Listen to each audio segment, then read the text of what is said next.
folks. Welcome back to the podcast, the Evil Dungeon Masters AD&D Universe Podcast. I'm your host, DM Vince. Hopefully you're doing well out there, and I know I am. I've been working on a couple things lately. Reactivated the podcast I was doing for Palladium Fantasy. I love Palladium Fantasy. You can check that out. The Summoner's Circle podcast if you're interested in that. Anyway, AD&D stuff. Ask the DM at theevildm.com is my email address. Wanted to do a podcast today on a monster. Now, today's monster is from the Monster Manual on page 57, and it is a Japanese fictitious mythologist, mythology, whatever creature, the Ki-Rin. Now, interesting about the Ki-Rin is the way it's kind of pronounced Ki-Rin, like that. And it's a very common word in Japan, and it's kind of used for popular beer, which I found interesting. So just keep that in mind. So let's get on with the creature. Some people treat this like it should be something that be fought, but it's not really that way. Everything about the stat block tells you this creature is not meant for hit point math. Near 90% magic resistance. Spellcasting at high levels, telepathy, weather control, illusions. If the party is rolling initiative, something went wrong. So they have a number of appearing 1, armor class -5, 24-inch, 48-inch movement. Hit dice is 12. There's only a 5% chance that it's in its lair. Number of attacks 3, which is 2d4, 2d4, and 3d6, depending.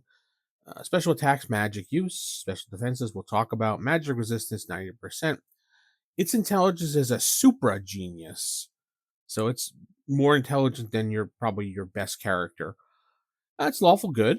Size is large, and psionic ability has 130 to 200.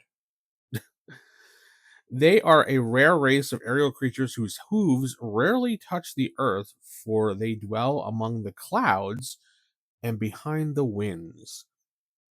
Females are never encountered, and the Ki-Rin are always solitary.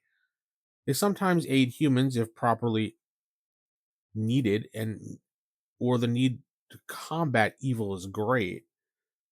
They sometimes travel the astral and ethereal planes. The attack of the Ki-Rin can take the form of 2 powerful hoof blows and a thrust that magically with a magically sharp +3 horn, much resembling that of a unicorn.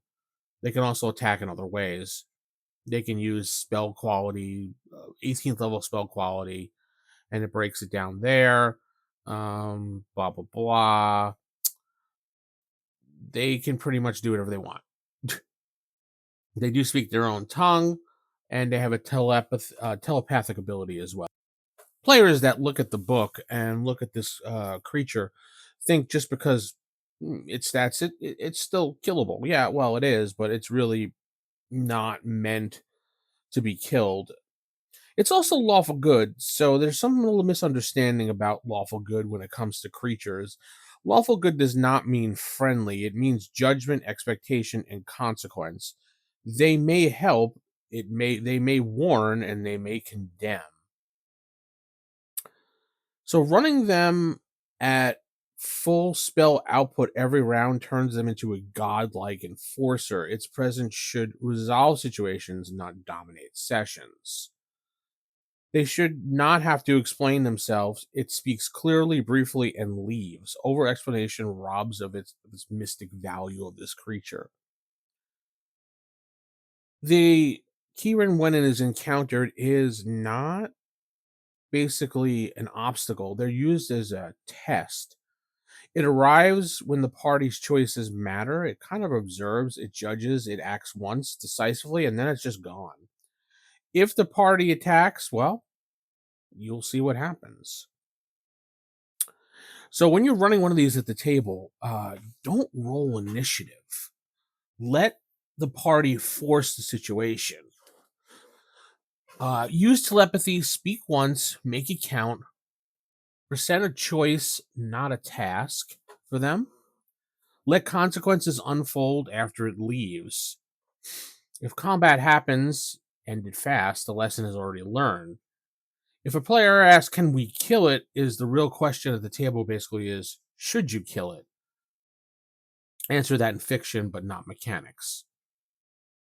One time, a party demanded a blessing before entering a city, and the Ki-Rin asked who would suffer if they failed. No one answered. It vanished. The city gates stayed closed. No fight, no spell, just consequence. So it's just a little situation. AD&D allows this monster to exist because it's something of an interesting legend that you can use in your campaign to throw in. And I think it's an interesting creature to use, especially for a game kind of like the wise, was it the Sphinx that will come in and will give them some type of moral riddle or something and have the characters figure it out, and they have to move from that situation going forward. This creature is interesting in a sense, but I don't see too many uses for it in the campaign since they rarely like to really interact. And most players will probably just run over this and not even care when they're reading the book. So, characters actually in game knowing of this creature, they might know of this creature. It really depends. I would say maybe a cleric character would definitely know this creature because they would do that, or a magic user would know this creature because they actually focus on book study and stuff like that.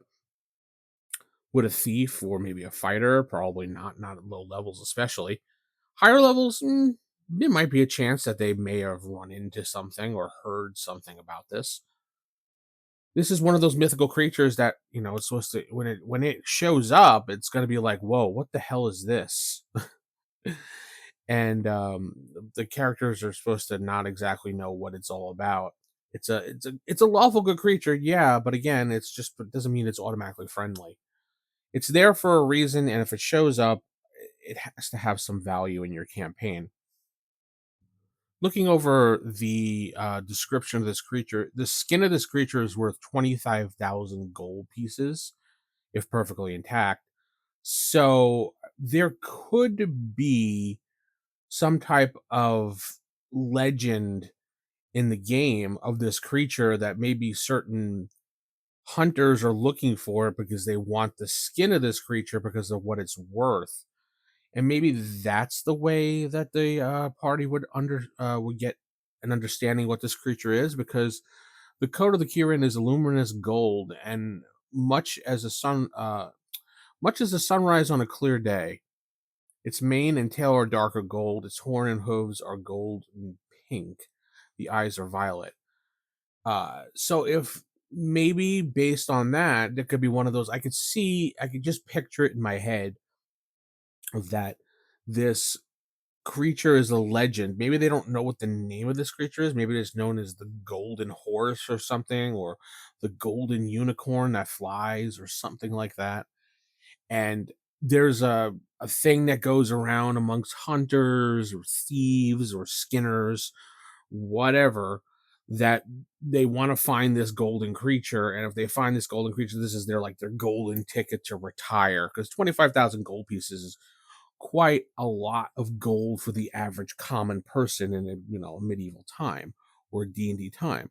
An adventurer, probably not. That'd last them probably a few nights of drinking and whatever. Kidding.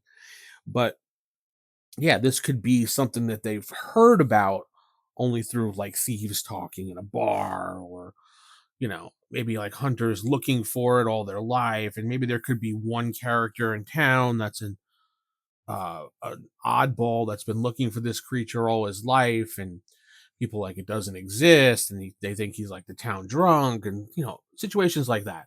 That could be a reason why the creature would be known to the party. Other than that, I can't think of another reason why this creature would be known. If you do have any ideas, you can definitely drop it in the comments or let me know. I'm interested to hear your thoughts on this creature. Have you ever used this creature in your campaign? It is an interesting creature, definitely, but I don't foresee really using this creature, though. I mean, I guess it's one of those creatures that's here that they threw in there, and I think it can be useful. I don't know. You tell me. Don't forget to head over to theevildm.com or check out my other websites.